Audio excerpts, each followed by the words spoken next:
Jadi kemarin kita sudah mempelajari tentang flux listrik dan hukum Gauss ya. Jadi pada dasarnya flux itu adalah jumlah garis medan yang melalui suatu permukaan, yang menembus suatu permukaan. Untuk medan seragam dan permukaan yang datar, flux itu sederhana. Rumusannya itu adalah komponen E yang tegak lurus permukaan dikalikan dengan luas permukaannya. Atau kalau kita definisikan normal, arah normal itu adalah arah tegak lurus permukaan ya. Jadi E tegak lurus itu adalah proyeksi E ke arah normal ya, jadi E dot N dikalikan dengan A luas permukaannya. Nah, jika E-nya tidak seragam atau permukaannya lengkung, maka kita hitung integralnya, fluxnya via integral sepanjang permukaan tentunya. Kemarin kita sudah ambil contoh juga. Ternyata flux listrik ini dia punya ada hal yang spesial gitu ya. Dimana kalau kita hitung flux sepanjang permukaan tertutup, nilainya itu hanya bergantung pada apakah ada muatan yang terenclose ya. Apakah ada muatan yang terenclose sepanjang permukaan tertutup tersebut gitu ya. Dan nilai flux listriknya nanti bergantung pada jumlah muatan yang terenclose-nya dibagi dengan epsilon 0. Yang terlingkupi maksudnya yang enclose. Ini yang dikenal sebagai hukum Gauss. Ya, ini adalah identitas yang dipenuhi oleh medan listrik. Artinya di sini kalau saya punya suatu distribusi muatan, kemudian kita hitung medan listriknya, maka hukum Gauss ini harus terpenuhi. Untuk sembarang permukaan tertutup ya, untuk sembarang. Jadi bukan untuk sembarang saja, untuk semua permukaan tertutup gitu ya, ini terpenuhi. Nah, tapi kita akan coba menghitung hukum Gauss ini, menggunakan hukum Gauss ini untuk menghitung medan listrik.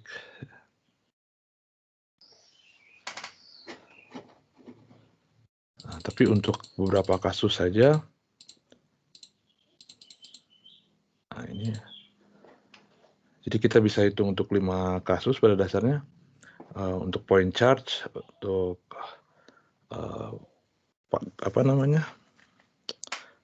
kawat panjang tak berhingga gitu ya.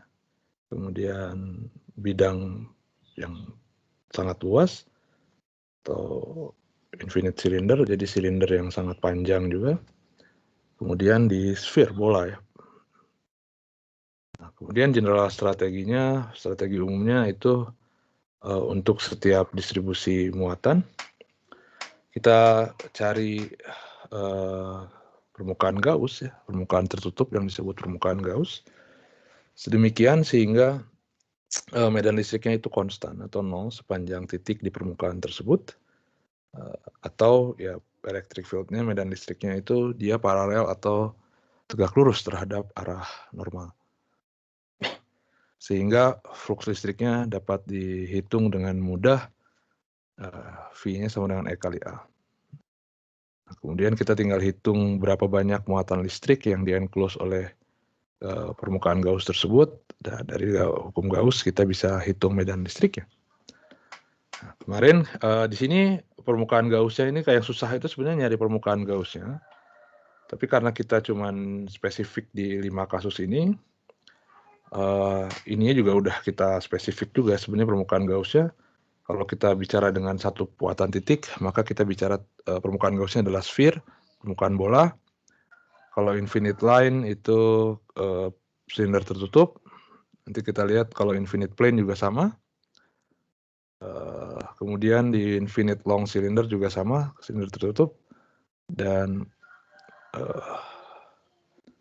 charge distribute on sphere, jadi di bola, baik itu solid maupun hollow, itu permukaannya juga bola ya.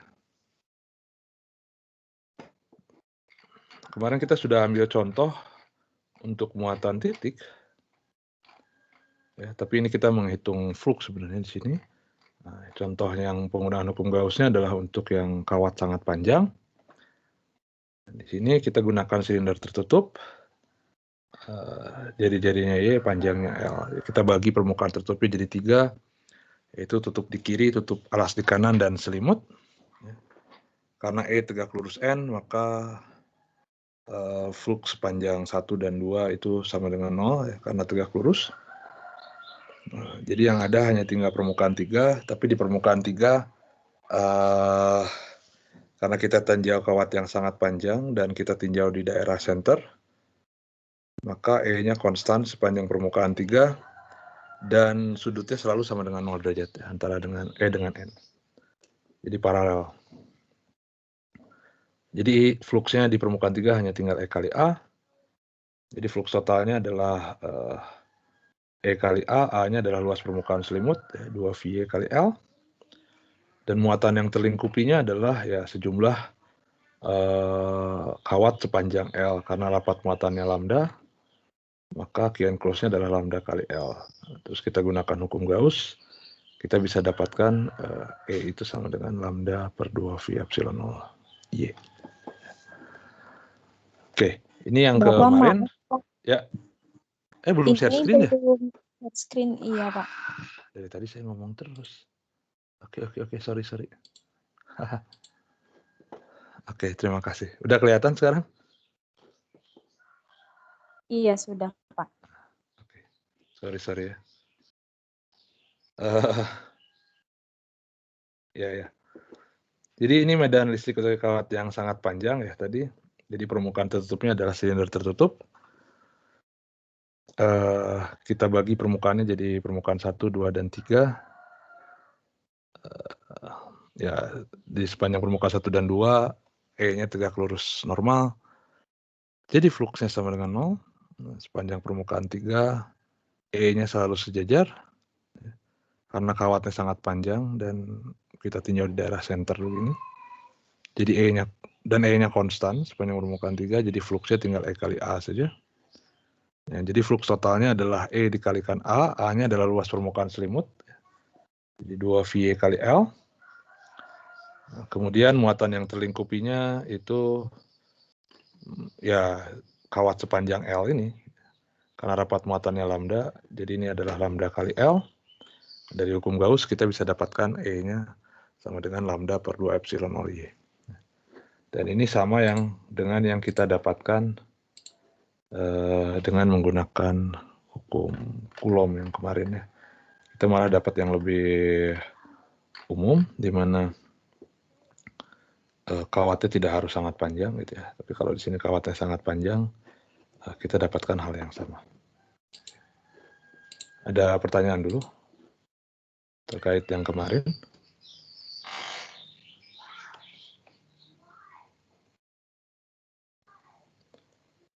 Pertanyaan?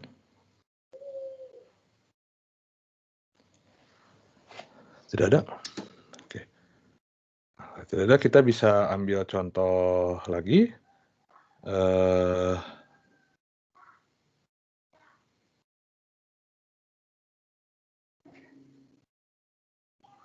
Adalah kawat yang sangat luas ya. Jadi bidang yang sangat luas.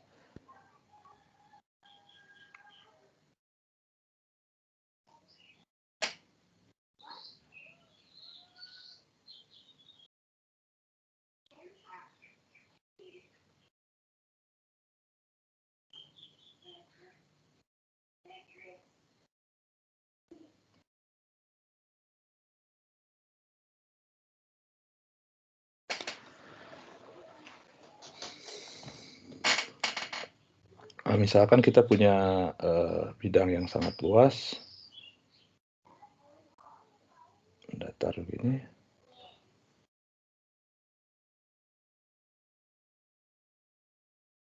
Ya ini terus gitu ya, menuju berhingga gitu. Pokoknya luas sekali.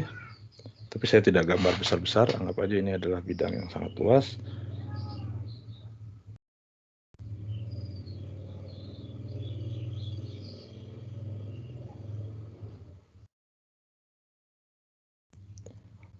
rapat muatannya adalah sigma.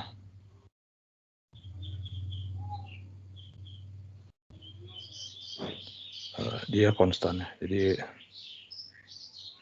kita tinjau daerah yang uniform ya, seragam.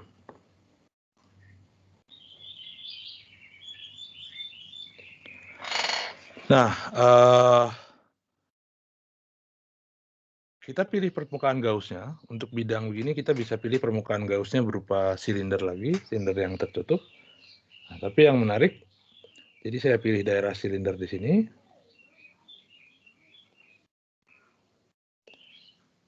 Nah, karena dia harus mengenclose permukaan,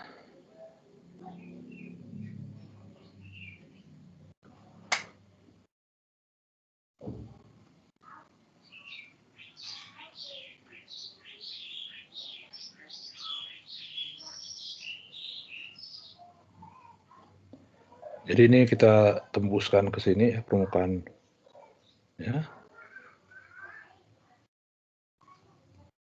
Nah,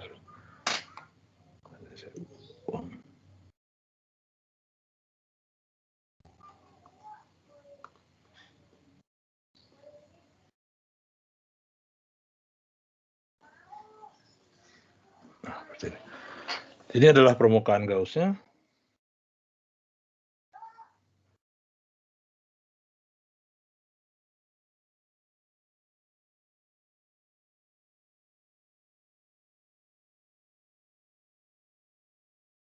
Permukaan Gauss-nya.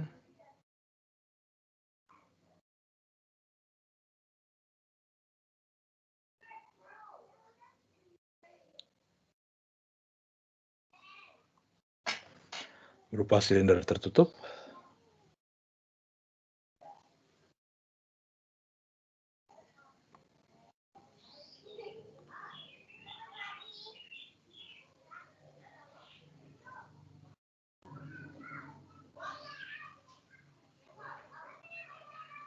Sorry.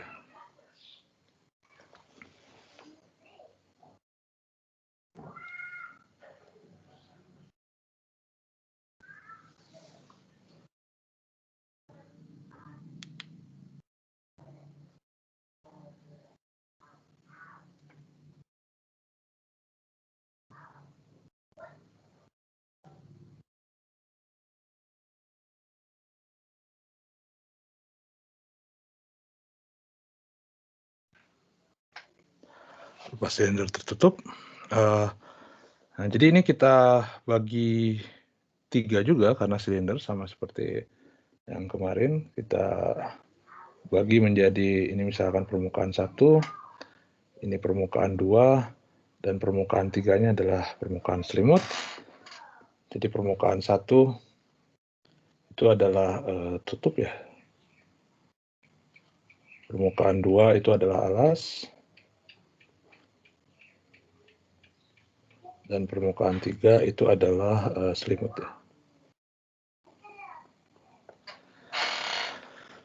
Nah, seperti halnya kita sudah tahu kalau ini saya anggap aja ini muatannya positif ya.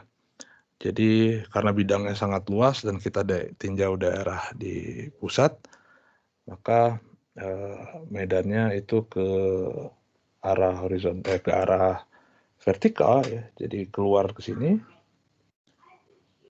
Jadi ini E-nya ke arah sini. Saya jangan pakai warna ini ya. Pakai warna hijau aja gitu ya. Jangan lupa hijau. Jadi ada E ke sini, ada E ke sini. Yang di sini ke sana, ini ke sini. Jadi medannya di daerah atas itu dia ke atas, di daerah bawah dia ke bawah ya. Karena kan dia harus keluar dari sumber. Kemudian kalau saya tuliskan normalnya terhadap bidang 1, ini normal kepada bidang 1, ini normal terhadap bidang 2, kemudian ini normal terhadap selimut, ini juga normal terhadap selimut. Terus, nah bisa dilihat di sini, terhadap selimut, ya, untuk permukaan selimut, sepanjang selimut, sepanjang permukaan 3,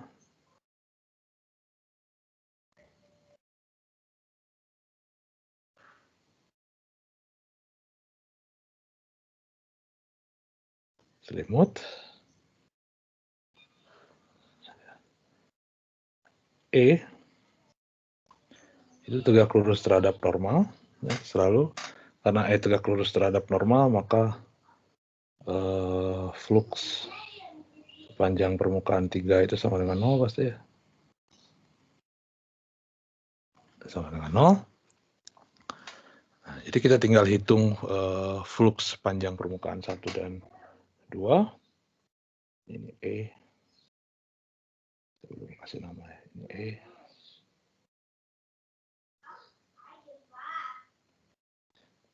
Sebentar, ya. Ini saya OneNote-nya bermasalah, ya.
Oke.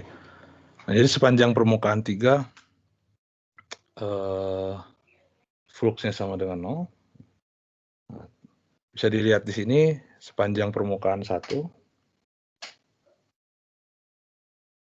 dan permukaan 3, permukaan 2, E-nya sejajar dengan N, sedangkan sepanjang permukaan 1 dan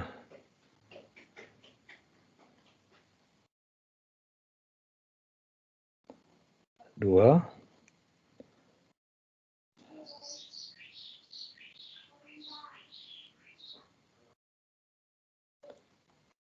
E-nya sejajar dengan N, artinya sudut apit antara E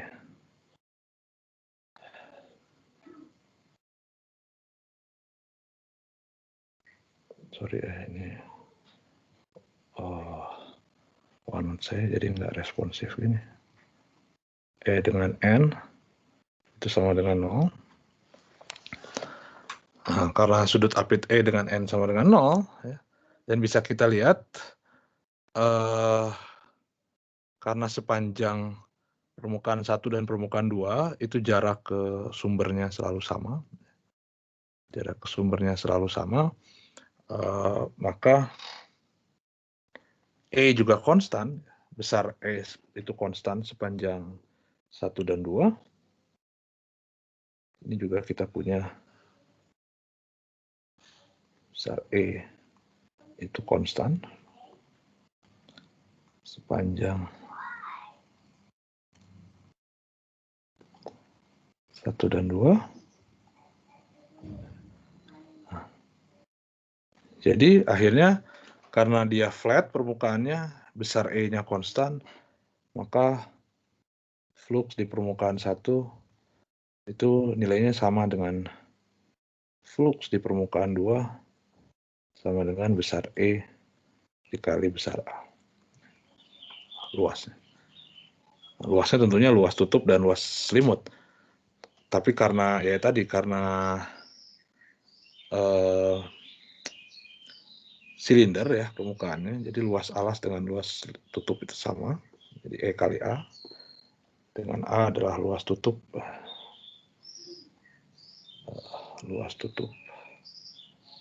atau alas, sama aja.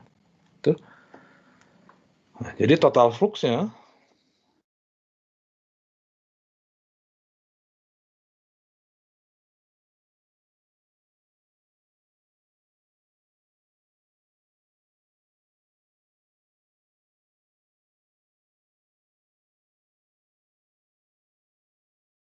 flux sepanjang permukaan 1 ditambah flux sepanjang permukaan 2 tambah flux sepanjang permukaan 3. Nah, karena itu saya punya E kali A ditambah E kali A ditambah 0, jadi saya punya 2E kali A. Nah, jadi ini adalah total fluxnya. Nah, jadi tinggal kita sudah ngitung total fluxnya, berarti tinggal ngitung muatan yang terenclose. Nah, tentunya muatan yang terenclose-nya adalah yang ini, yang saya kuningin ini. Karena ini adalah luasnya adalah A, dan rapat muatannya adalah sigma, maka muatan yang terlingkupi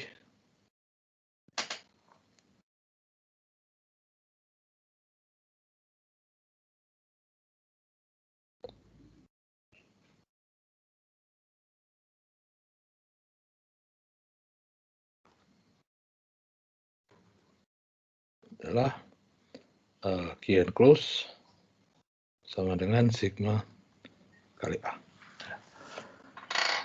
Nah, jadi dari hukum Gauss,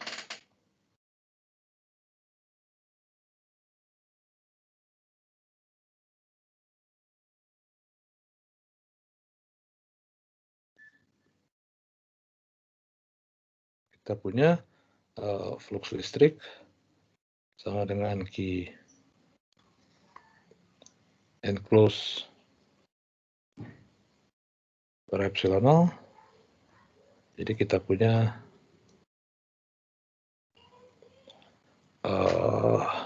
flux listriknya adalah 2E kali A sama dengan sigma A per epsilon 0. A-nya bisa kita coret. Jadi saya dapatkan besar E-nya adalah sama dengan sigma per 2 epsilon 0.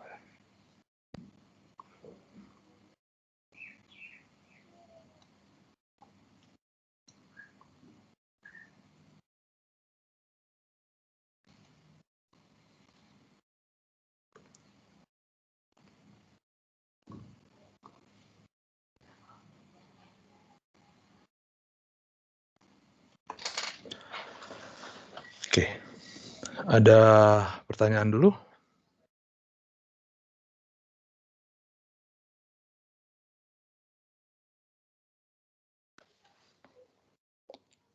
Kalau saya sebut ini adalah sumbu Z ke sini, dan ini bidangnya ada di Z sama dengan 0. Jadi ini misalkan X, Y, gitu. Nah, jadi kita bisa nyatakan dalam notasi vektor bahwa kalau di atas berarti di bidang Z, kalau Z-nya positif, maka E-nya ke atas, ke positif Z. Kalau dia di bawah, di Z negatif, maka E-nya ke bawah, ke minus K. Jadi dalam notasi vektor,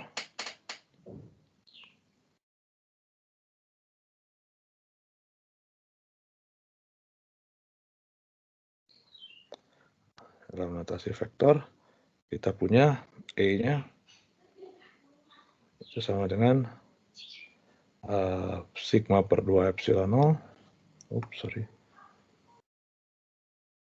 arah K, jika Z positif, dan minus sigma per 2 epsilon 0, arah K kalau Z-nya negatif. Ini kita punya.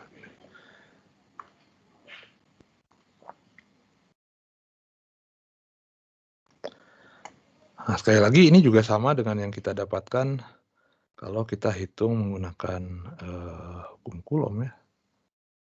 Nah, ketika kita hitung disk ini, kalau saya ngambil disk yang sangat luas, maka kita punya relasi yang ini, sigma per 2 epsilon 0 dan sigma minus sigma per 2 epsilon 0 kalau Z-nya positif dan minusnya kalau Z-nya negatif.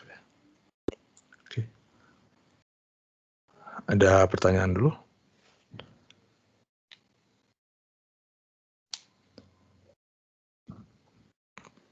Pertanyaan?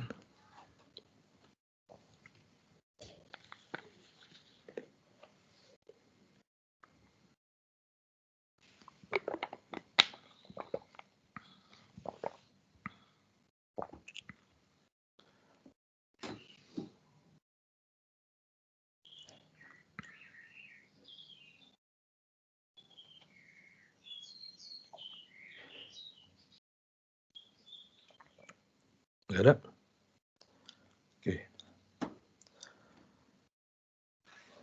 Nah, jadi sekali lagi penggunaan baik untuk menghitung medan listrik ya, baik dengan menggunakan bentuk formula Coulomb maupun hukum Gauss itu kita bisa gunakan. Kalau hukum Coulomb kita directly pakai integral sebenarnya, jadi agak-agak tricky sebenarnya menghitungnya karena ya kita harus tahu banyak tentang integral gitu ya. Di sini ada integral trigonometri, ada integral segala. Tapi ini kita akan dapatkan hal-hal yang lebih umum. Sedangkan untuk hukum Gauss kita juga bisa dapatkan dengan cara yang relatif lebih mudah. Tapi hanya untuk beberapa kasus saja ya, beberapa kasus-kasus yang memang dia punya simetri yang bagus gitu ya.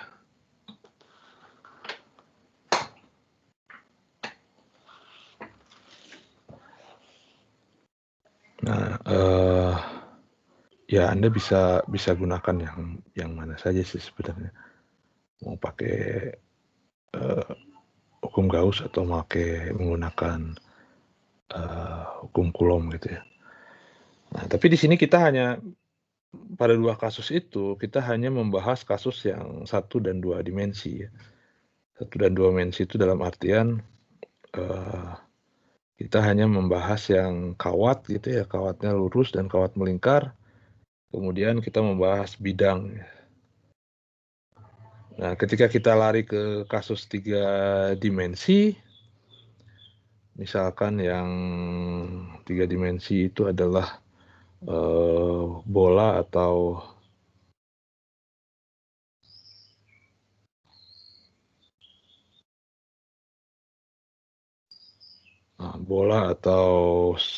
silinder ya, long silinder. Nah, itu kasusnya jadi tidak sederhana sebenarnya. Kenapa? Karena nanti bagaimana muatan itu mendistribusikan dirinya di bola atau di silinder, di objek-objek yang 3 dimensi, objek-objek ruang, itu bergantung dari sifat materialnya. Sifat materialnya dalam artian apakah objek itu dia konduktor atau isolator gitu ya, non-konduktor. Nah, jadi ketika kita lari ke 3 dimensi, kita harus membedakan apakah objeknya itu konduktor atau isolator. Nah, kenapa harus membedakan seperti itu? Ya, karena memang bagaimana cara benda atau muatan itu mendistribusikan dirinya itu berbeda untuk kasus isolator dan kasus yang konduktor. Jadi kita akan bahas yang konduktor. Misalkan sekarang saya punya sebuah objek 3 dimensi misalkan. Ini adalah objek kita sembarang gitu ya. Ini objek 3 dimensi.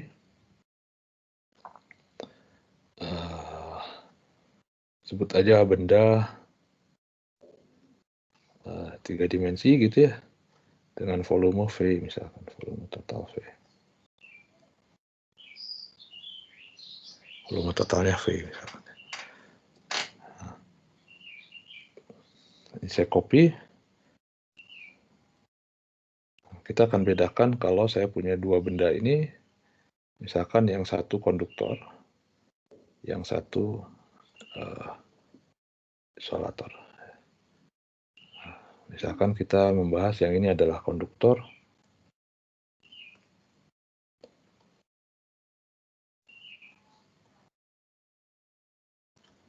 yang ini adalah isolator. Nah, apa yang membedakan? Nah, kita tahu sebenarnya kalau kita bicara ada material gitu ya, itu kan terdiri dari atom-atom. Nah, atom itu terdiri dari inti dan elektron gitu ya. Nah, pada dasarnya ketika kita bicara konduktor,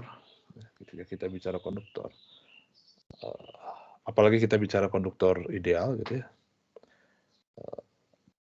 Ya, yang namanya konduktor itu elektron-elektron, terutama elektron-elektron terluar gitu ya, yang kontribusi ke muatan, itu dia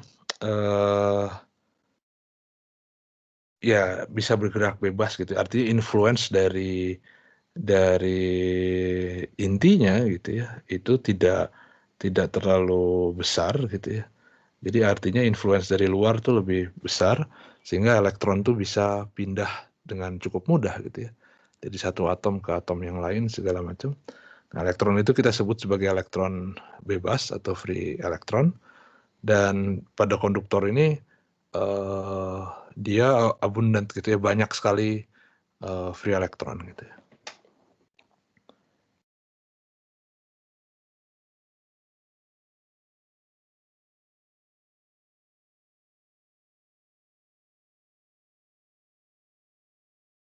Jadi apa namanya? Ya kita bilang banyak sekali elektron bebas gitu, elektron yang bisa bergerak gitu ya. Nah, sedangkan ketika kita bicara isolator, kalau kita bicara isolator itu sebagian besar atau ya hampir semua elektron itu dia terikat kuat ke atomnya ya. Jadi di sini terikat kuat elektron itu terikat kuat ke atom.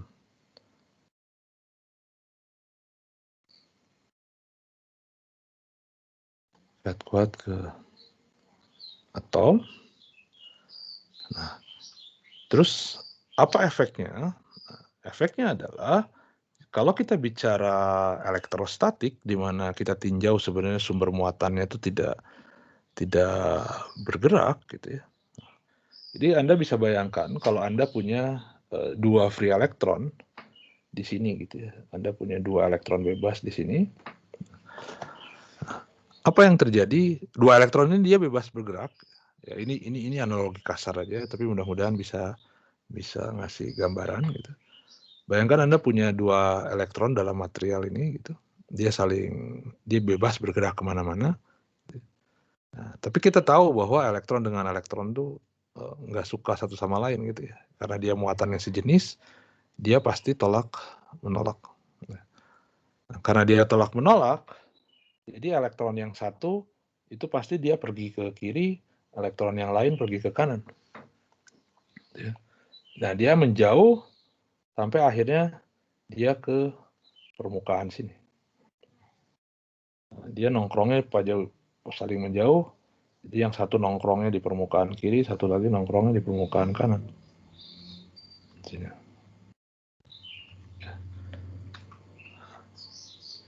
Nah, setelah sampai sini dia nggak bisa ngapa-ngapain lagi karena dia nggak boleh keluar dari material gitu ya. Karena elektron tuh kelok gitu di situ. Ya kecuali kita kasih energi yang cukup besar gitu. Tapi pada umumnya dia kelok di sana. Nah, jadi elektron tuh dia ngumpul di yang paling jauh gitu ya. Artinya di permukaan. Nah, nanti kalau ada elektron lain, dia juga sama, dia nggak mau dekat-dekat dengan ini. Jadi ini juga kelempar gitu ya. Kan kelempar, dia menjauh juga. akhirnya nongkrong juga di sini elektronnya. Nah, jadi pada akhirnya karena semua elektron itu tidak mau saling berdekatan, gitu ya, tidak mau saling berdekatan. Jadi pada dasarnya ketika kita tinjau elektrostatik, ya, jadi kita biarkan gitu, ya elektron tuh dia cenderung mendistribusikan dirinya tuh tidak di seluruh ruang, tapi dia hanya di permukaan aja. Hanya di permukaan saja. Jadi si muatan-muatan ini dia hanya muncul di permukaan saja, tidak ada di dalam.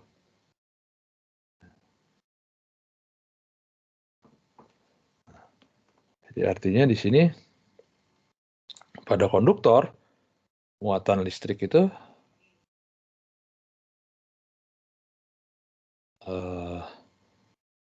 terdistribusi di permukaan.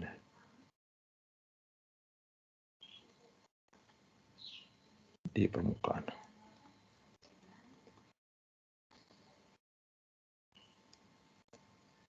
Setidaknya untuk kasus elektrostatik. Untuk kasus elektrostatik.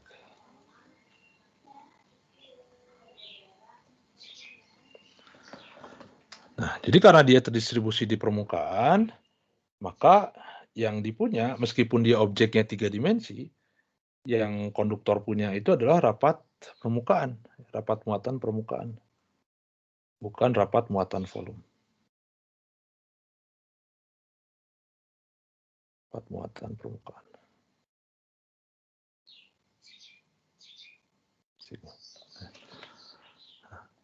Jadi kalau kita tinjau objek konduktor seperti ini, dia seperti tidak ada, bukan tidak ada bedanya, hampir tidak ada bedanya sebenarnya antara kasus yang solid dengan yang hollow gitu ya. Ya meskipun kalau dia hollow, dia memang benar-benar mendistribusikan, jadi dia memang cuma punya permukaan aja gitu ya. Nah sedangkan kalau di isolator, karena dia elektron itu terikat kuat ke atom, jadi di sini kita punya atom. Nah, kemudian di sini ada elektron misalkan yang terikat kuat pada atom orbit gitu di sini. Kemudian ada elektron lagi.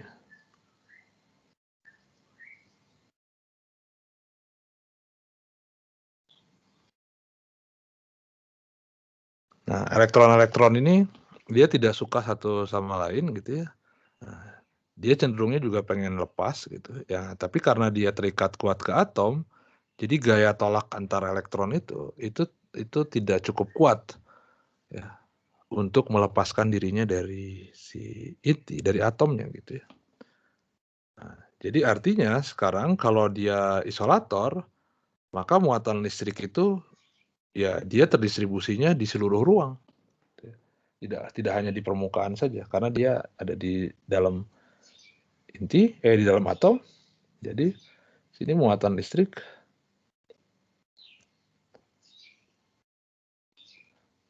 terdistribusi di seluruh ruang ya,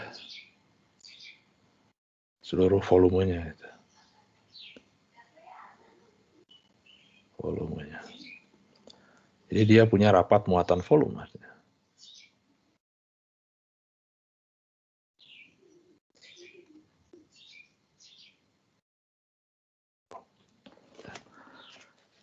Oke, nah jadi untuk objek-objek yang 3 dimensi kita harus bedakan antara kasus yang konduktor dan dia isolator.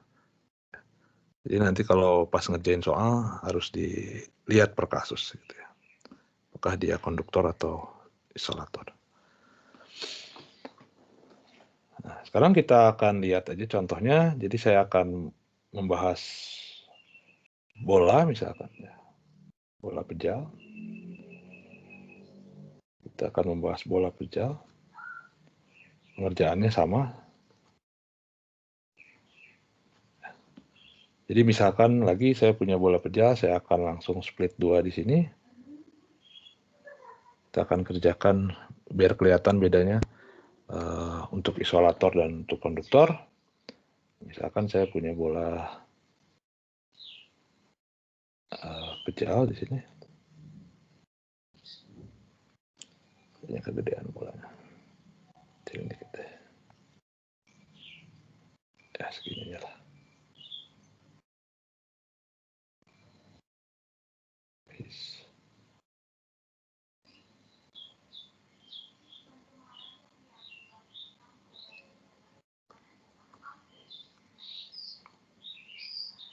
Nah, kita akan tinjau dua kasus. Di sini yang konduktor.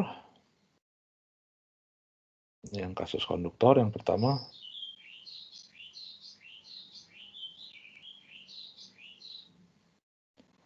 Yang ini yang isolator.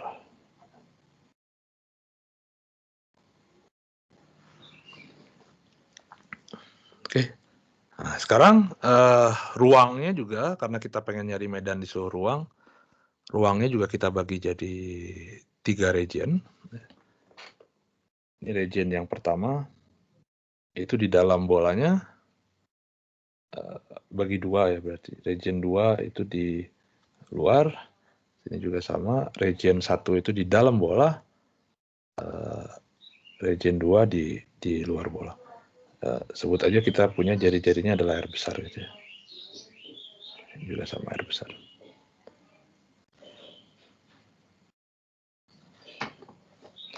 Kalau muatan totalnya adalah Q, misalkan,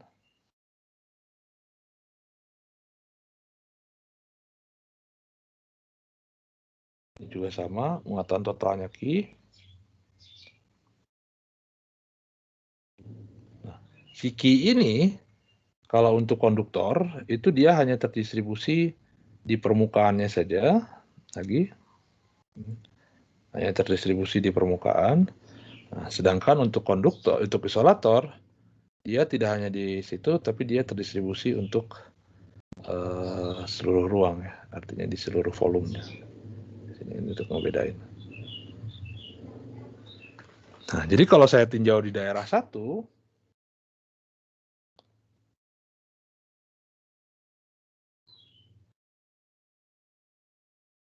artinya di dalam bola,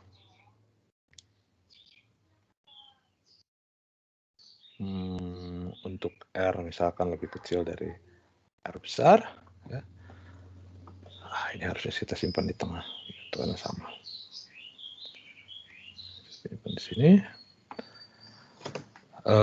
Sekarang kita bikin permukaan Gauss. Tadi kalau kita tinjau bola, maka permukaan Gaussnya juga bentuknya bola. Saya pilih bola juga. Jadi ini adalah permukaan Gauss kita, misalkan. Copy.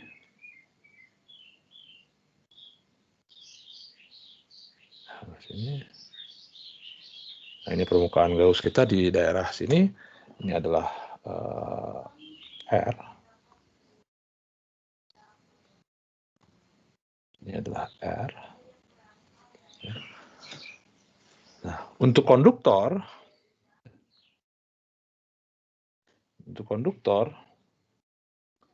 karena tidak ada muatan yang terenclose,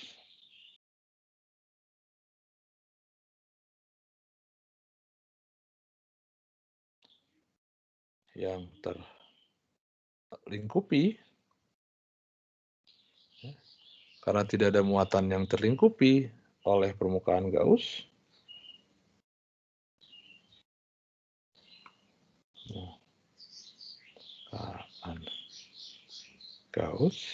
gitu. Maka di sini Q enclose-nya sama dengan 0. Nah, kalau Q enclose-nya sama dengan 0, maka total flux listriknya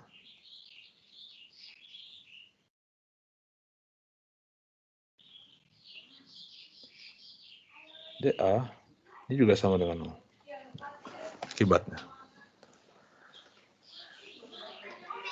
Nah, yang menarik adalah di sini, karena permukaan Gauss-nya sebenarnya tidak harus bola, kita ganti sembarang permukaan apapun gitu ya, dan dia hasilnya sama dengan 0, Jadi karena key enclosed-nya sama dengan 0, jadi pada akhirnya di sini bisa kita simpulkan untuk region 1 ini bahwa E-nya itu sama dengan 0. Karena berlaku untuk sembarang permukaan,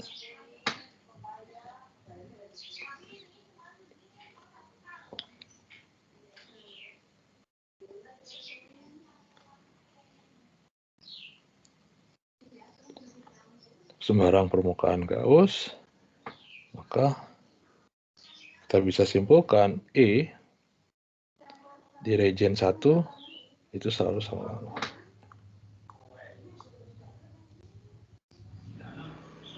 Nah, akhirnya di sini juga kita bisa simpulkan, ini kita dapatkan suatu hasil yang cukup penting. Yang pertama adalah bahwa medan listrik, medan elektrostatik terutama ya, medan elektrostatik di dalam konduktor, sekali lagi di dalam konduktor,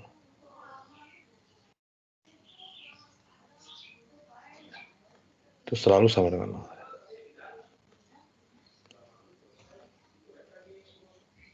Anda bisa gunakan fakta ini nanti.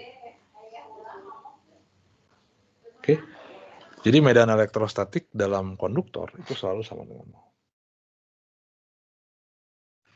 Oke. Ada pertanyaan dulu? Pertanyaan?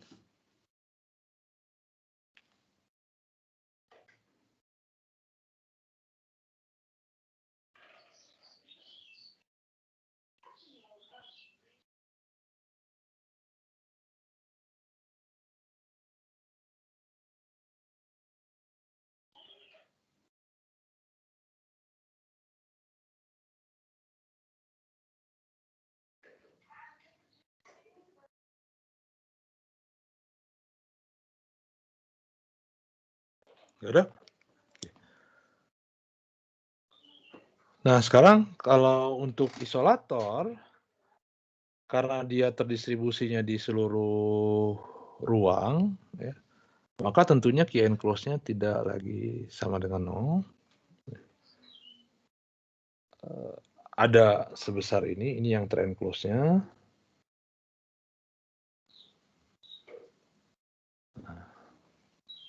Ada yang terenclose segini, ya, sepanjang lingkaran ini. Nah, sekarang kita tinggal hitung berapa banyak sebenarnya muatan di sini. Nah, sekali lagi di sini kita selalu asumsikan distribusinya itu homogen ya. Distribusi muatan itu homogen. Homogen, uniform, seragam. Nah, jadi kita bisa hitung dulu key enclosed-nya untuk yang isolator.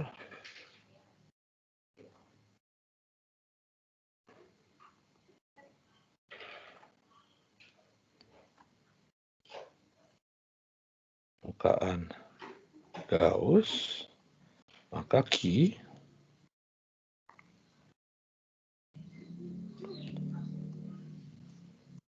sama dengan rho dikali V tentunya.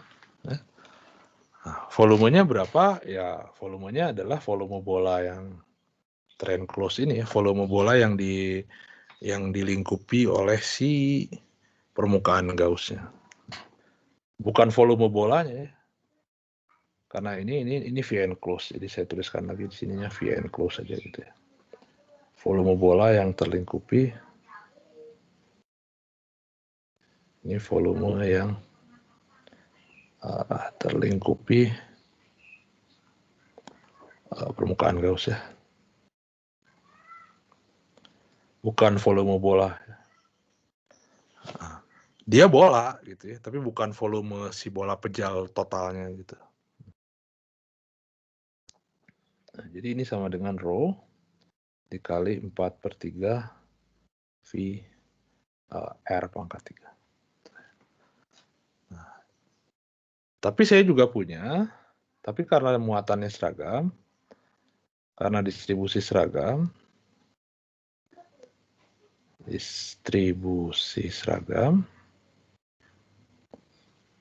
maka rho itu juga sama dengan Q total dibagi dengan volume total. Volume bola maksudnya. Volume bola. Jadi ini sama dengan Q totalnya adalah Q, ini adalah 4/3 V R besar pangkat 3. Sehingga Q enclose-nya itu sama dengan, saya ganti jadi Q 4/3-nya habis, jadi Q R kecil ya, R pangkat 3 ya.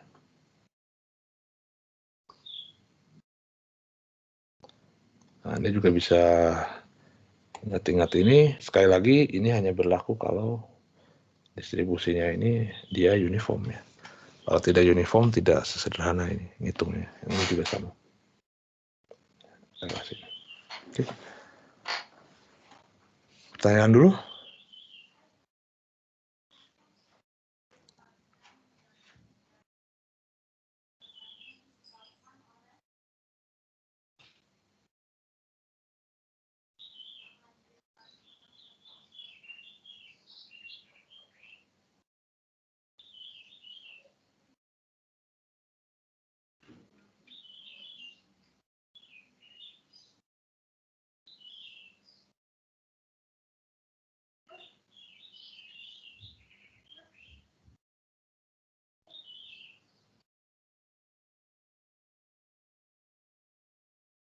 Ada?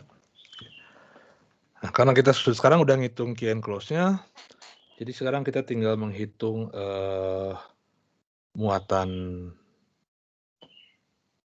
ngitung flux listriknya. Nah, kita bisa ambil partisi di sini. Tentunya E-nya radial pasti ya, karena bola sama dengan muatan titik, jadi ini adalah E-nya. Kemudian normalnya juga sama, di sini radial. Ini adalah normalnya. Juga sama, di titik ini E-nya keluar. N-nya sini. Nah, jadi karena bola, pengerjaannya mirip sekali dengan yang ini, klaimnya, dengan yang mana? Muatan titik ya. Nah, yang ini di mana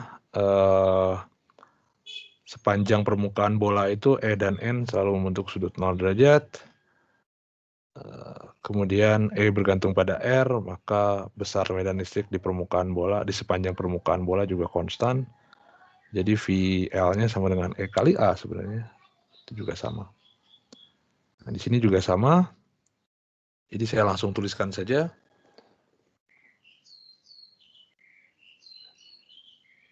Jadi total flux listriknya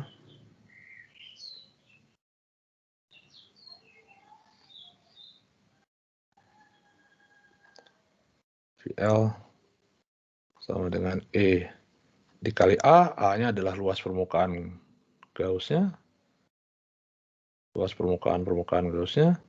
Jadi ini adalah E dikali 4V R kuadrat tentunya. Nah, sehingga dari hukum Gauss,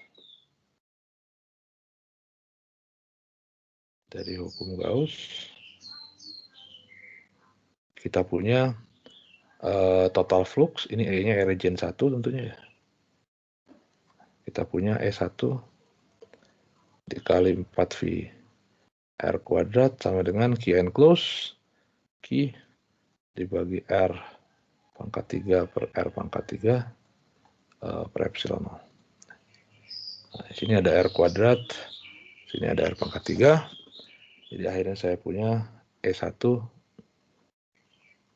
itu sama dengan Q per 4V epsilon 0 dikali R per R pangkat 3. Kalau ada E, ini kita kasih radial.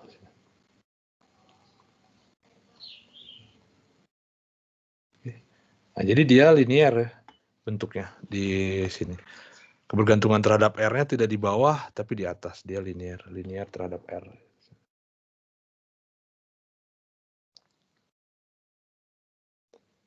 Linear terhadap R.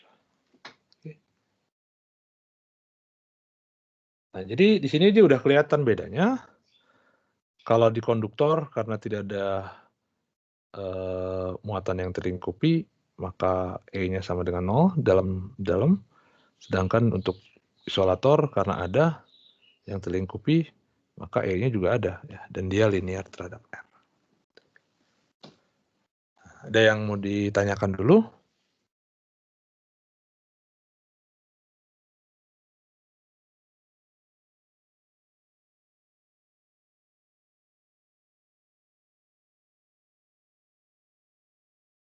Ada? Oke. Nah, sekarang kita tinjau di daerah 2, artinya di luar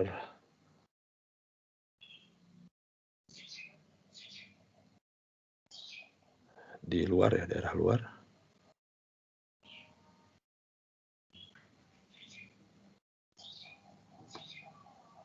Ini daerah 2 di luar bola.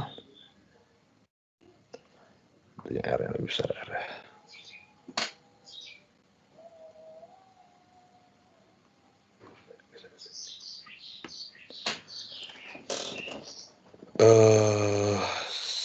Saya gambar lagi gitu, nggak usah lah.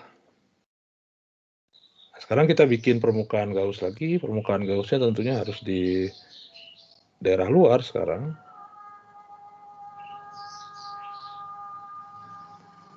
Nah, ini permukaan Gauss kita. Saya copy lagi di sini.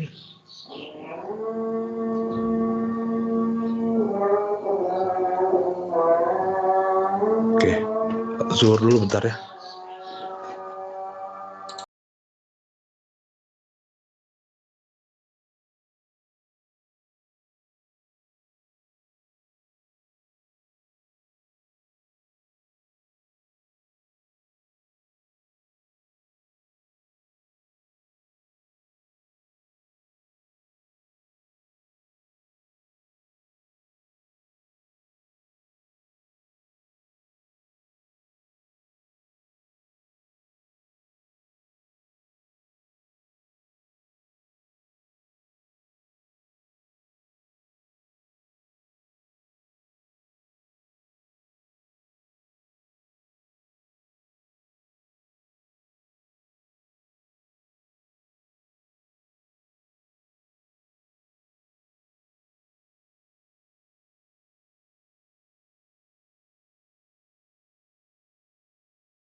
Oke, kita lanjutkan lagi.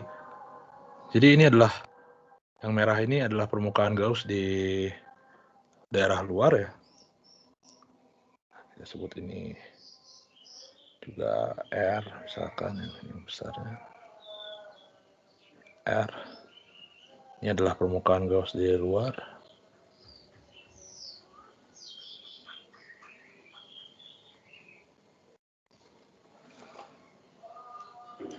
Untuk region 2, untuk daerah 2.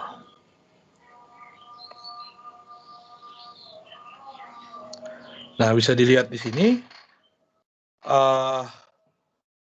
untuk daerah 2, semua muatan terlingkupi ya. Jadi si permukaan Gauss ini melingkupi semua bola, artinya semua muatan itu terlingkupi oleh sisi permukaan Gauss ini, baik untuk kasus konduktor maupun kasus yang isolator. Jadi untuk kasus yang ini, sekian close-nya. Jadi saya tulis lagi, permukaan Gauss itu melingkupi seluruh muatan.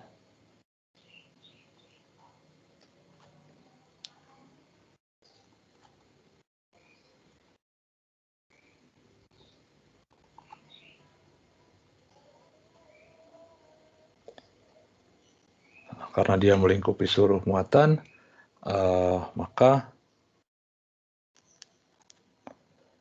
Q enclosed itu pasti sama dengan Q totalnya, sama dengan Q dalam hal ini, dan untuk kasus yang ini juga sama ya.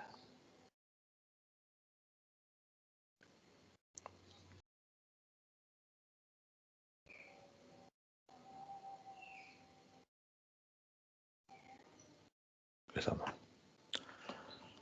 Jadi baik isolator maupun konduktor sama ya, sama-sama itu.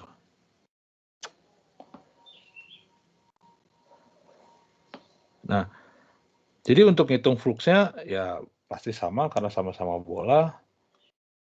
Jadi kalau saya tinjau region ini, misalkan E-nya tentunya arahnya radial, normalnya juga sama, sini juga sama, E-nya sini, E2 tentunya ini ya, untuk E region 2, normalnya juga ke sini sama. Baik untuk konduktor maupun yang isolator. Jadi dalam hal ini ya sebenarnya nggak kelihatan lagi bedanya apakah objek itu isolator atau konduktor ya. Jadi di sepanjang permukaan bola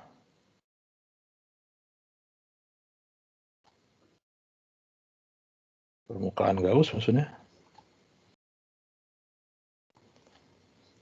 E dan N, E sejajar N,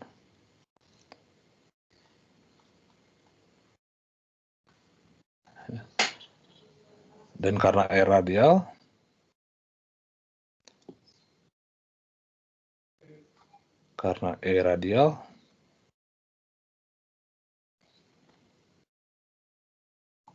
maka E besarnya ya itu konstan sepanjang permukaan Gauss ya.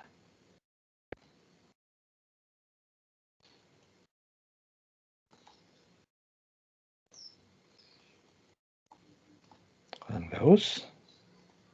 Jadi akhirnya flux totalnya itu tinggal ini aja, E dikalikan A.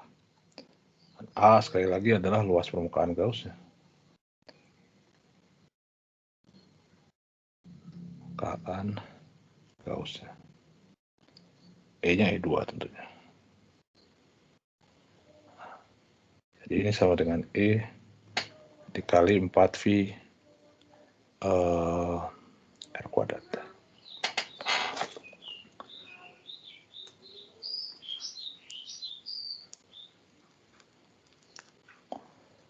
Nah, jadi dari hukum Gauss,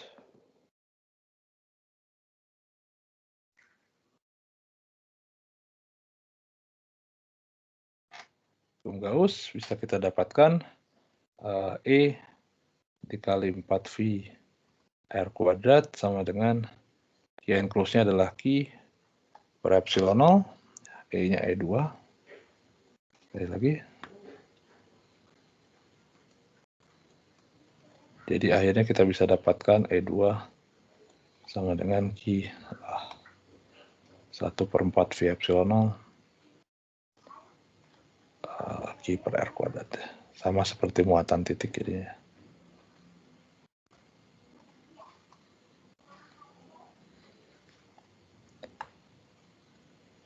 Dan ini akan sama untuk yang kasus isolator juga. Jadi ini saya copyin yang sama aja.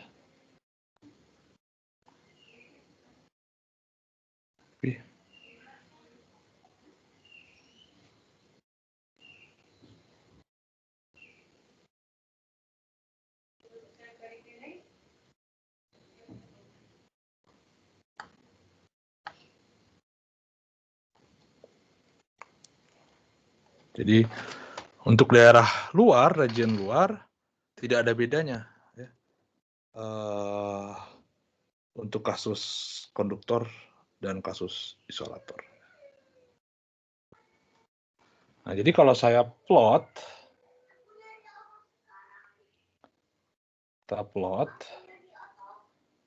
ini besar medan listriknya, ini R, ini adalah R, ya, jadi ini di permukaan. Nah, jadi di dalam konduktor, medannya itu dia 0 untuk isolator, ya, dan kemudian di daerah di region 2 di luar dia K ya, R kuadrat. Ini di region dalam, ini daerah 1. Ini daerah 2. Oke. Nah. Sedangkan untuk isolator,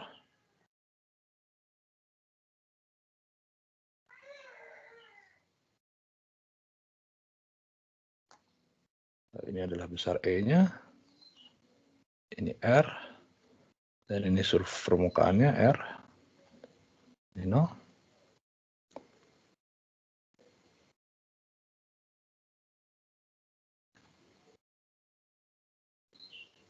Nah, di sini dia linear. Ini dia linear, besarnya, dan kemudian di luar dia sama, di K ya. Di K per R kuadrat. Jadi ini sebanding dengan R, ini sebanding dengan per R kuadrat ya. Ini juga sama, ini sebanding dengan per R kuadrat, ini sebanding dengan R. Dia linear. Ya, dan ini sama juga, ini region 1.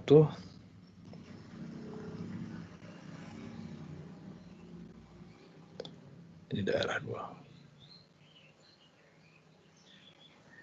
Oke.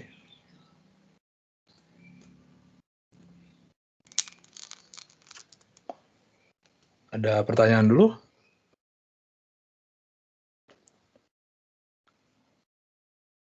Pertanyaan? Saya tidak ada, Pak. Yang lain? Dari saya juga tidak ada, Pak. Oke. Nah, jadi kelihatan di sini bedanya antara bola konduktor dengan yang tidak konduktor, yang non conducting gitu, yang isolator, itu cuman ketika kita meninjau di daerah dalam saja ya. Ketika kita lihat tinjau keluar, itu nggak ada bedanya.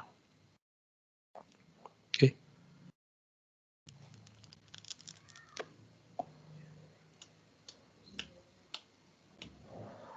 Nah, ini untuk kasus yang kejal. Nah, sekarang gimana kalau kita tinjau untuk kasus bola yang hollow ya. Hollow itu apa berarti? Kulit bola gitu ya. Nah, ini menarik. Kulit bola, tapi kita hanya tinjau yang konduktor aja di sini.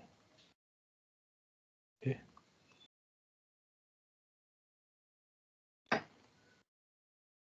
Nah, misalkan saya punya kulit bola,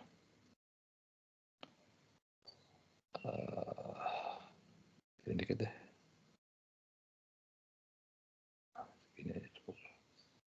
Geser sini ke bawah. Saya punya bola yang kecil.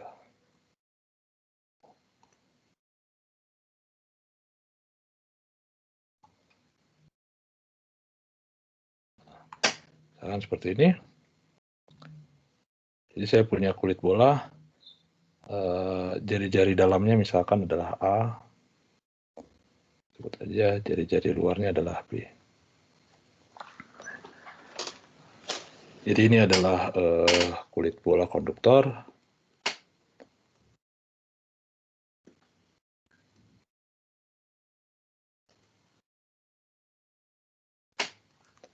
Jari-jari luar A, jari-jari dalam A, jari-jari luarnya B.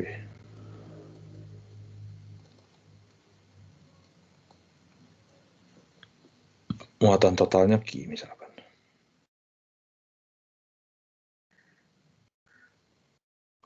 Q gitu ya, muatan totalnya.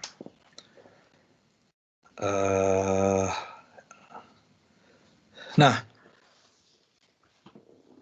ini jadi menarik gitu ya, menarik dalam artian tadi di sini disebutkan bahwa muatan listrik itu pada konduktor itu terdistribusi di permukaan. Terdistribusi di permukaan. Kalau kita tinjau bola pejal seperti ini, ya mudah karena permukaannya ya satu gitu. Dia terdistribusi di permukaan sini di yang gambar kuning ini. Di sini misalkan.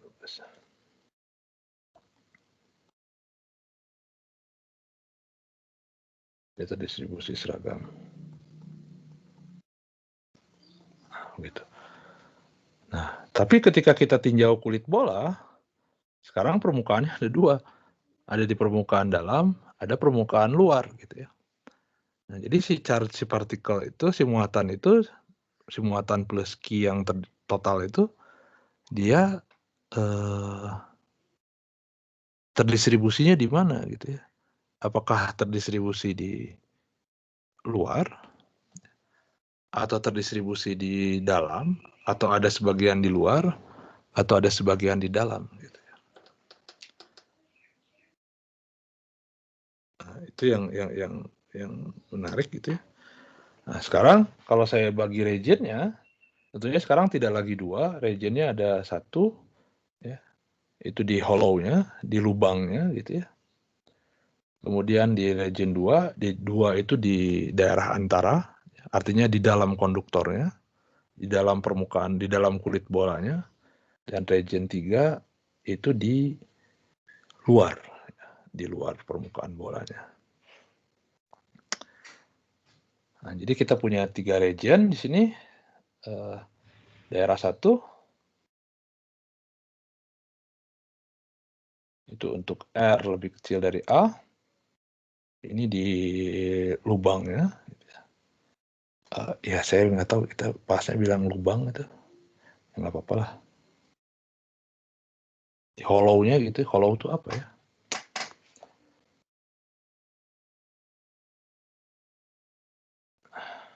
Ya udahlah, bukan lubang sih pasnya ya. Ya nggak apa-apa lah, kita sebut aja lubang gitu.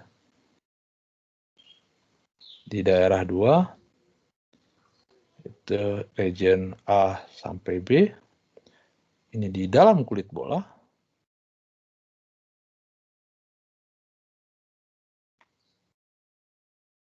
dan di daerah 3,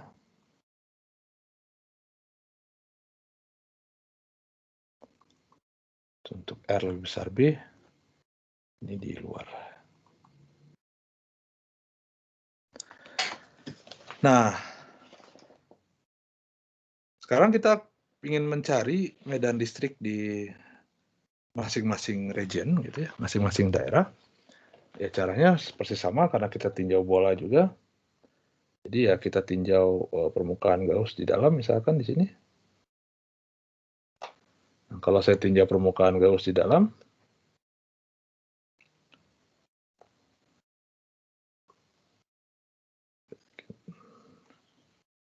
bolanya. Nah, kalau saya tinjau permukaan Gauss di dalam, sekali lagi untuk daerah 1,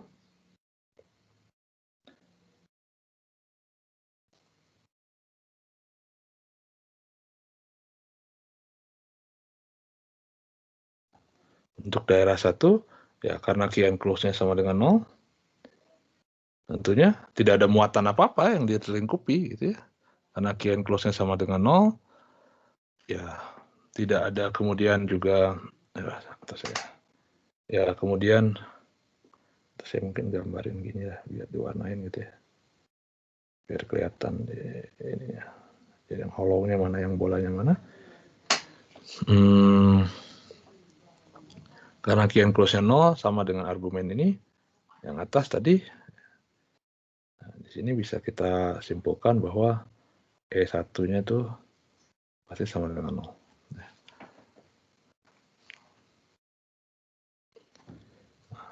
yang menarik untuk region 2,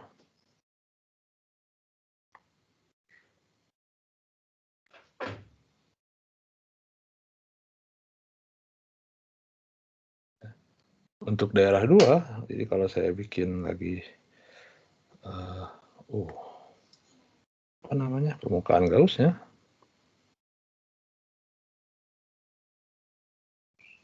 saya nggak yakin cukup nih. Oh, masuk ya, pas. Sini dikit.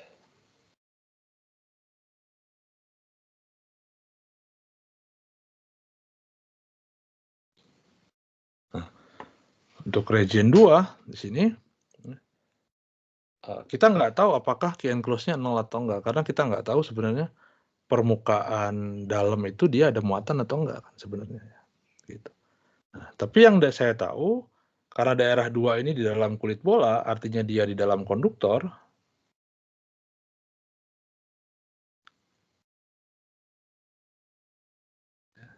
Nah, artinya dia di dalam konduktor, karena di dalam konduktor, dan saya tahu tadi bahwa E dalam konduktor itu selalu sama dengan 0, maka di sini juga sama, E-nya pasti sama dengan 0.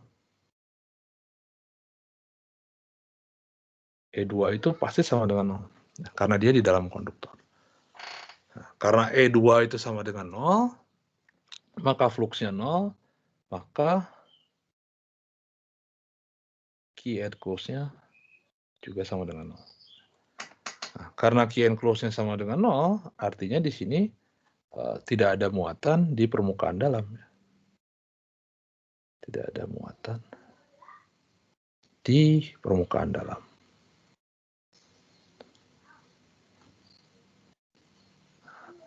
Jadi akhirnya ternyata muatan plus Q itu semua ngumpulnya di daerah di permukaan luar sini.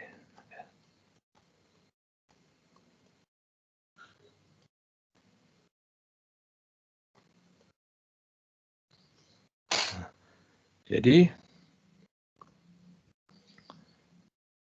muatan listrik itu terdistribusi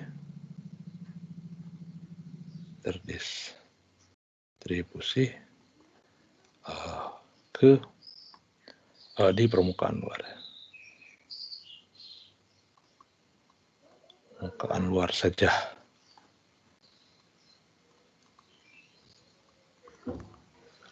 Oke.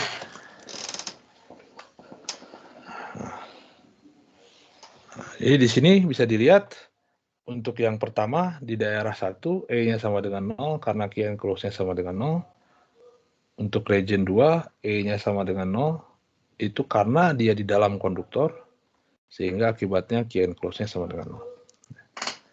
Karena Q enclosed sama dengan 0, berarti tidak ada muatan di permukaan dalam. Kalau tidak ada muatan di permukaan dalam, maka muatan hanya terdistribusi di permukaan luar saja, berarti kalau begitu. Ya. Nah, kalau untuk region 3, ya sama, kita bikin permukaan Gauss-nya. Ya. Nah, kalau untuk region 3 sih, itu tidak ada masalah. Dia tidak akan terlihat bahwa apakah ada bolong atau enggak gitu ya. Untuk daerah 3,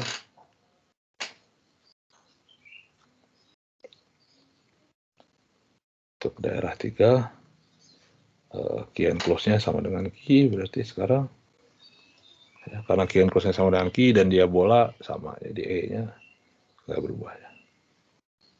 Sama aja, langsung saja saya tuliskan ya, 1/4 V epsilon 0 Q per R kuadrat R. Oke. Ada pertanyaan dulu?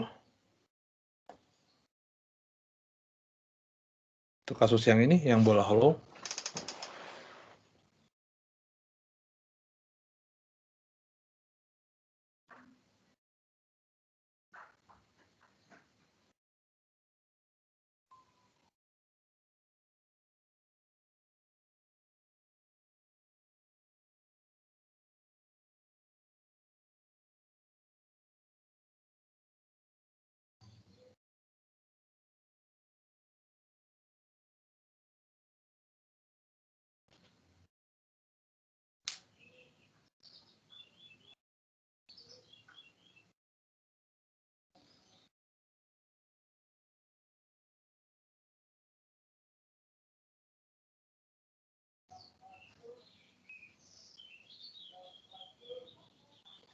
Nggak ada.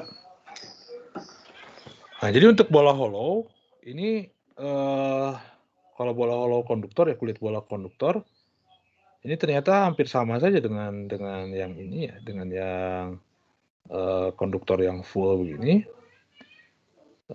Di sini di mana di dalam itu ya, atau medan itu hanya muncul untuk daerah luar ya. Dia hanya muncul untuk daerah luar dan besarnya sama dengan 1/4 pi epsilon 0 Q per R kuadrat. Ini juga sama di sini. Untuk dalam itu kan berarti ada daerah 1 dan daerah 2. Daerah 1 itu di hollow-nya, daerah 2 itu di dalam konduktornya, dan semua E-nya sama dengan 0. Jadi akhirnya di sini kita bisa simpulkan juga bahwa muatan itu kalau meskipun ada dua permukaan, ada permukaan luar, permukaan dalam, kalau untuk kasus seperti ini muatannya itu tidak ada yang di permukaan dalam, hanya semuanya itu terdistribusinya di permukaan luar saja. Nah, tapi kita bisa lakukan hal yang lain ya. Artinya kita bisa induksi dia nanti sebenarnya muatan di permukaan dalam ini ya, dengan cara kita simpan muatan titik misalkan di pusat bolanya. Jadi sekali lagi misalkan saya punya kulit bola.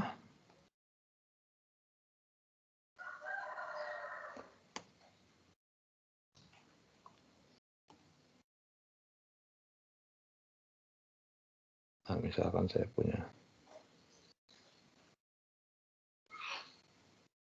kulit bola gitu. Nah, sama.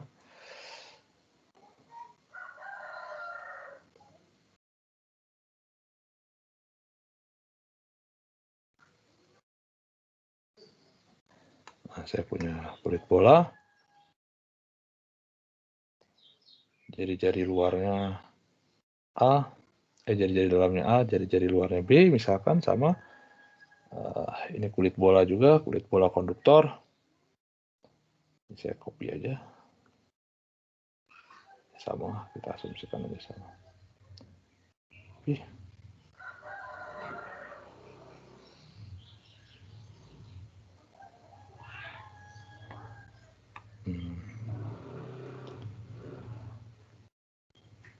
Ini muatan total kita bilang aja plus berapa? Saya pengen plus 4Q gitu ya. Ada 4 ya. Nah, di sini di tengah, di center ini kita simpan muatan titik positif. Let's say plus Q lah di sini. Nah, jadi sekarang di sini di dalam itu ada muatan titiknya sebesar plus Q. Muatan kulit bolanya adalah 4Q, dan di tengah sekarang ada muatan titik sebesar Q. Kalau di sini kan nggak ada. Nah, di sini ada muatan titik sebesar plus Q. Nah, regionnya sama, saya bagi menjadi 3 region tentunya. 1, 2, 3. Pembagian daerahnya sama. Jadi lagi ini saya copy.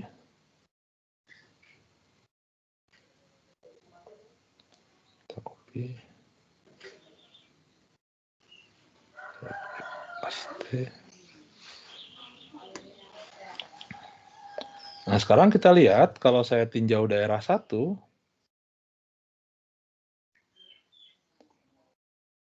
kalau kita bikin permukaan Gauss di sini,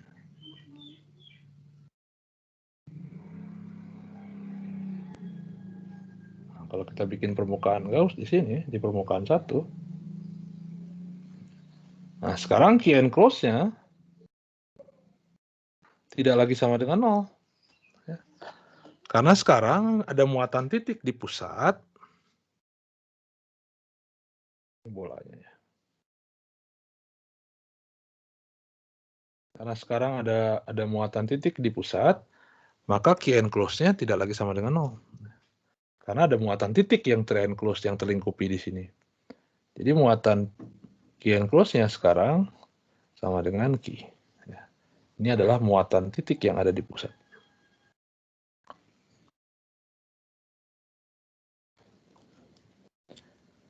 Yang ada di pusat.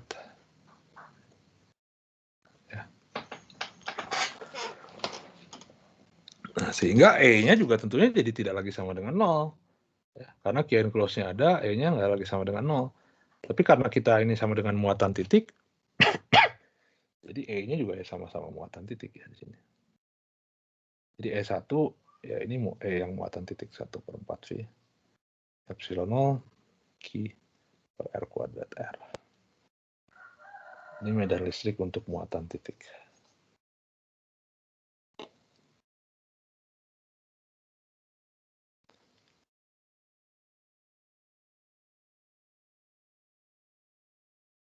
Untuk muatan titik. Gitu. Nah, sekarang kita lihat E daerah luar, E di daerah 2. Nah, karena daerah 2 itu di dalam konduktor,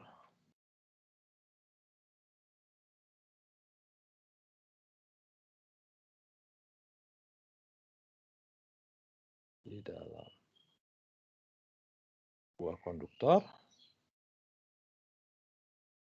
maka sekali lagi, apapun yang terjadi dalam konduktor, E-nya itu selalu sama dengan 0.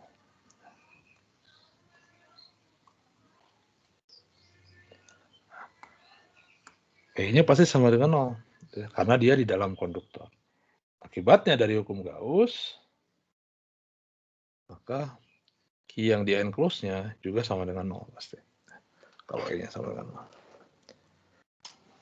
Nah, kalau saya bikin permukaan Gauss di dalam,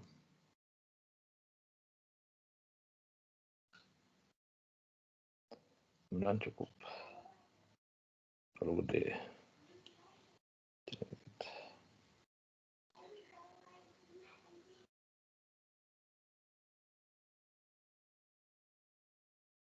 Nah, di sini,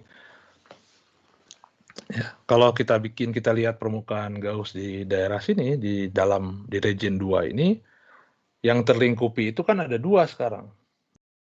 Yang terlingkupi itu ada 2, itu adalah Q Q di pusat, artinya Q muatan titik, ditambah dengan Q di permukaan dalam.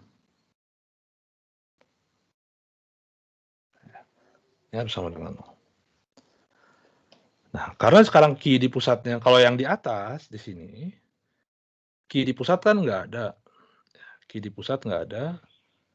Jadi ini sama dengan 0, akhirnya Q permukaan dalam sama dengan 0. Gitu ya. Dan memang yang terlingkupi kan cuma yang di permukaan dalam. Nah, kalau sekarang ada 2, dan di pusatnya nggak sama dengan 0. Jadi di sini sama dengan plus Q, ditambah Q permukaan dalam. Sama dengan 0. Jadi akhirnya sekarang Q di permukaan dalam, itu tidak lagi sama dengan 0. Ya, tapi sama dengan minus Q. Nah, jadi sekarang ada muatan di permukaan dalam. Jadi sekarang ada distribusi muatan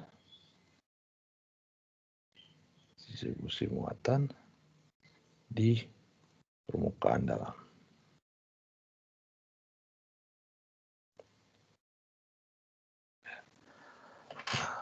Ada ini karena dia terinduksi sebenarnya ya, terinduksi akibat oleh adanya muatan di pusat ini. Jadi ini sebutnya kadang-kadang disebut juga sebagai muatan yang terinduksi. Yang terinduksi akibat adanya muatan titik di pusat.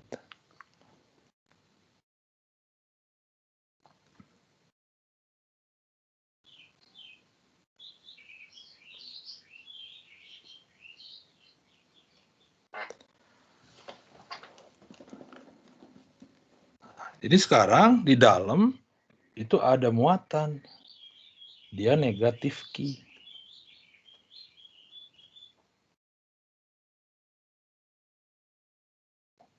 Nah, di sini ada muatan sebesar negatif Q. Nah, karena permukaan,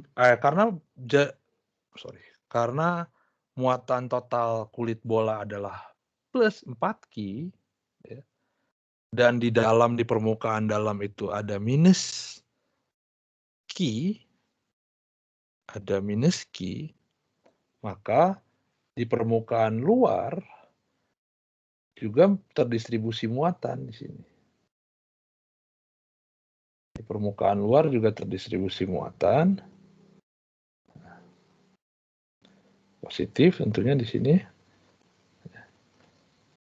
Nah, positifnya positif berapa? Ya karena muatan totalnya harus 4Q dan di dalam sudah ada minus Q. Maka Q di luar, di permukaan luar maksudnya,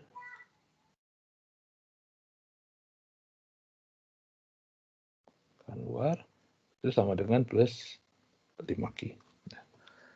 Nah, harus sama dengan 5Q. Kenapa? Ya supaya muatan total si bolanya tetap 4Q. Jadi 5Q ditambah yang permukaan dalamnya. Permukaan dalamnya minus Q. Jadi plus 5 dikurangi 1. Jadi sama dengan 4Q.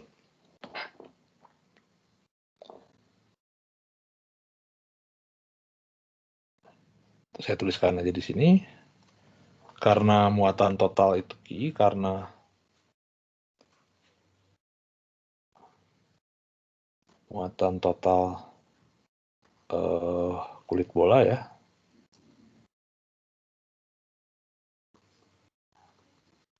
sama dengan plus 4Q. Nah, jadi Q total itu kan sama dengan Q, saya bilang inside aja gitu ya, biar dapat, ditambah Q outside, permukaan luar, karena ini adalah 4Q, dan Q inside itu adalah minus Q,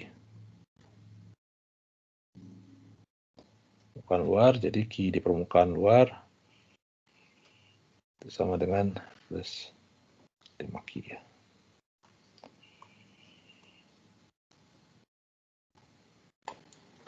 Oke.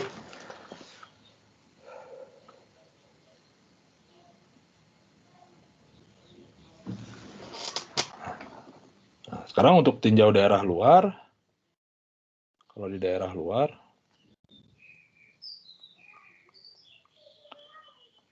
ini di luar, ya kita tinggal ngitung key enclose-nya aja ya. Kalau kita tinjau di luar, di sini permukaan Gauss-nya R. Nah, berapa banyak yang di enclose-nya? Nah, berarti yang di enclose-nya itu ada key di permukaan luar, key permukaan dalam, dan key di center. Jadi kalau kita hitung key enclose-nya, itu ada key yang di outside, permukaan bola dalam, ada key yang di inside, di permukaan bola dalam, ada key yang di pusat bola. Nah, jadi ini sama dengan yang di outside berapa tadi? 5 key. Yang di inside itu minus key. Yang di pusat itu adalah plus key. Jadi ini bisa coret. Jadi akhirnya yang di enclose-nya itu adalah plus 5 key. Jadi akhirnya E daerah 3-nya. Seperti biasa kalau di daerah 3 mah sama aja seperti bola atau muatan titik ya. Tapi karena key enclose-nya 5 key, jadi di sini ada 5 key per R kuadrat R.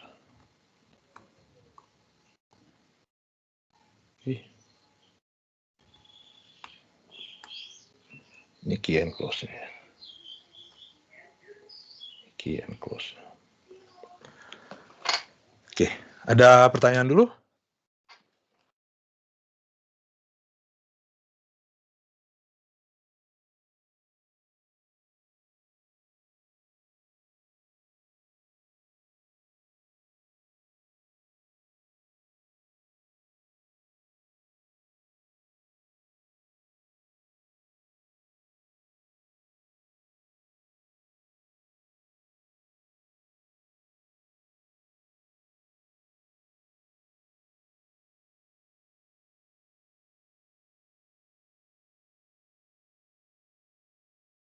Pertanyaan?